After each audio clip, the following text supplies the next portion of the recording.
If you're playing Prominence 2 and you're tired of dealing low damage as a warrior, then this guide is for you. Today, I'll show you everything you need to know about the warrior playstyle, from the best early game weapons, best enchants, gear progression, some tips and tricks, and the DPS showcase at the end. Starting off with the starter gear. For the armor, you'll want to use the warrior set, which is crafted using some iron, leather, and a few strings. For the weapon, these are main recommendations: the halberd, great hammer, war axe, and the glaive. For me personally, I recommend getting the halberd as it has more range than the other weapons. You'll also want to get the running shoes for better mobility and the plastic drinking hat as it decreases the time it takes to eat or drink. These accessories will be helpful until the very late game. Go ahead and get the Warrior's Codex. It is pretty easy to make, you just need a spellbinding table and a book. You'll also want to get some health flasks for more survivability. Moving on to early game, we'll upgrade all of our gear. For the armor, craft the Berserker set, which is crafted using netherite scrap, chains, and some leather for the chestplate. For the helmet, you'll need to get 2 goat horns, so I suggest finding any pillager related structures, or you could also get it from the arms dealer. Then, you'll upgrade your weapon of choice to its netherite version. For the accessories, these will use 2 hand slots. For the first slot, get the power glove, which increases your physical damage. And for the second slot, get either the turtle bracer, which has a chance to mitigate damage, the amethyst bracer, which is helpful when dealing with magic damage, and the vampiric glove, which lets you lifesteal on hit. You can pick whatever you want, it won't be a big deal. Pick whatever you're lacking on. All of these accessories will help with survivability. Next, the mid-game stage. You'll want to upgrade your previous armor into the netherite version using standard vanilla Minecraft recipe. For the weapons, you have plenty of choices. You can upgrade your current weapon into the runic version, which uses the same crafting recipe as the netherite weapons, but using a runic tablet and a diamond. Or you can also try and find some weapons from the same mod. Here are my recommendations: the Brimstone Claymore, which has a chance to deal explosive damage, the Whisper Wind, which has a dash ability, the Harsh Flame, which has a passive ability of lighting enemies on fire and do crazy knockback, and an active ability which does AoE damage and pulls enemy towards you when holding right click. Releasing this will also deal damage and knockback depending on how long you held it. And lastly, the Wax Weaver, which when attacking ignited enemies will give you strength and haste. The best feature about this weapon is that it has a passive ability where if you die, it will revive you in full health.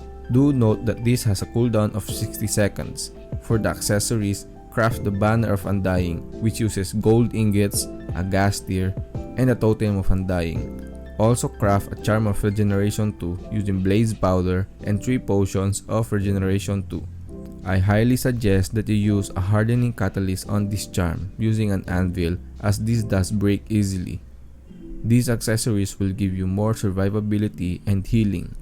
Moving to the mid-late game stage. For the armor, you'll want to use the dark set, which is crafted in a smithing table using your previous armor, a black bolt of fabric as the template, and a block of redstone. The only advantage this set has over the previous set is that it has more durability, but you do need to craft this set for the last armor set you'll be using. Next, the accessories. Get 2 Rings of Fury and an Amulet of Torture. These are found in end structures. Lastly, our final gear upgrades. For the armor, go ahead and upgrade to the Titan Shroud set. You do need to craft a lot of ingredients for this recipe, which is the Metal Upgrade Core. You first need to craft the base upgrade core, which uses these colored bolts of fabric and a netherite ingot in the center. Once you got your base upgrade core, you'll want to upgrade it to the metal version using blaze powder, the base upgrade core, and either the iron plate or the iron scale.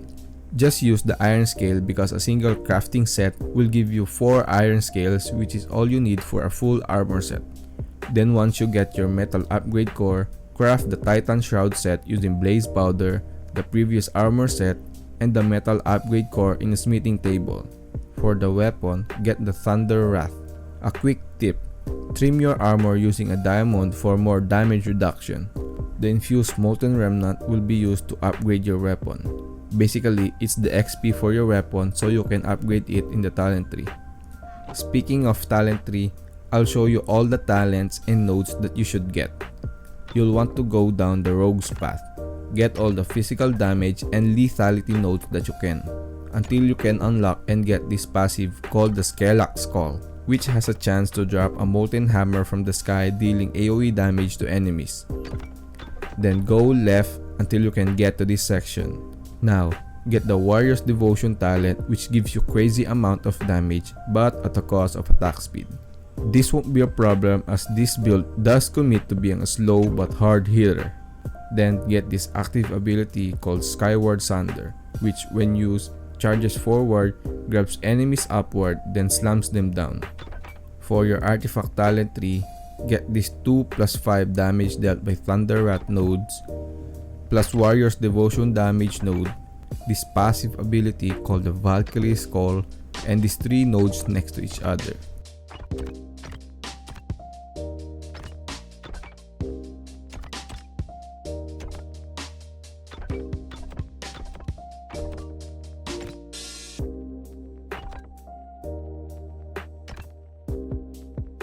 Moving on to weapon enchants, of course you'll want to get Sharpness and Smite.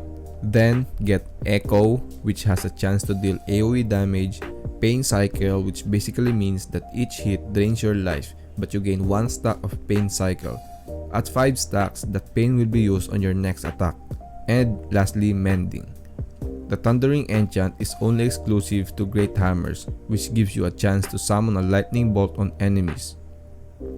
For the armor enchants, get Protection, Magic Protection, Mending, Multi-Roll, Acrobat, and Berserker's Fury. Do note that the Acrobat enchant does not stack. I also showed here where these enchants are only exclusive to.